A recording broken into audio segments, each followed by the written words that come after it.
আমি ভুলবশত আমার বসের দামি $10,000 মূল্যের চেয়ার ভেঙে ফেলেছিলাম। পরিস্থিতি কিভাবে সামাল দেব ভাবতেই বাইরে পায়ের শব্দ শুনলাম আর তাড়াতাড়ি ডেস্কের নিচে লুকিয়ে পড়লাম। ঠিক তখনই আমার বস কয়েকজন শেয়ার হোল্ডারকে নিয়ে ভেতরে ঢুকলেন।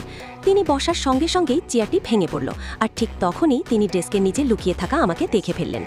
তিনি পাশে রাখা একটি তলোয়ার তুলে আমার দিকে তাক করে জিজ্ঞেস করলেন, তুমি ডেস্কের নিচে কেন লুকিয়ে আছো?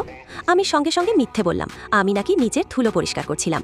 আমি ভেবেছিলাম এক্ষুনি ধরা পড়ব আর ভয়ঙ্করভাবে বকা খাবো, কিন্তু তার বদলে দেখলাম আমার বসের চোখের রাগ ধীরে ধীরে বিস্ময়ে বদলে গেল।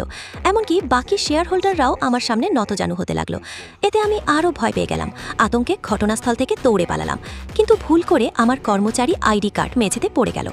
আমার বস খুব দ্রুত আইডিতে লেখা ঠিকানা ব্যবহার করে আমাকে খুঁজে বের করলেন এবং নিজের ভিলায় আমন্ত্রণ জানালেন।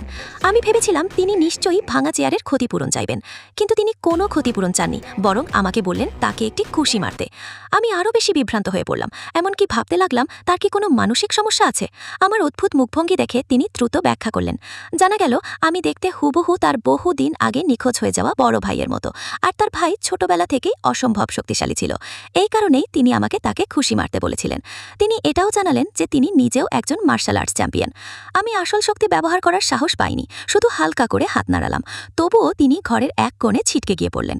উঠে দাঁড়িয়ে বিস্ময়ে ভরা চোখে তিনি নিশ্চিত করলেন আমি সত্যিই তার বহুদিন আগে হারিয়ে যাওয়া ভাই। ঠিক তখনই বসের ছোট বোন ভেতরে ঢুকে পড়ল।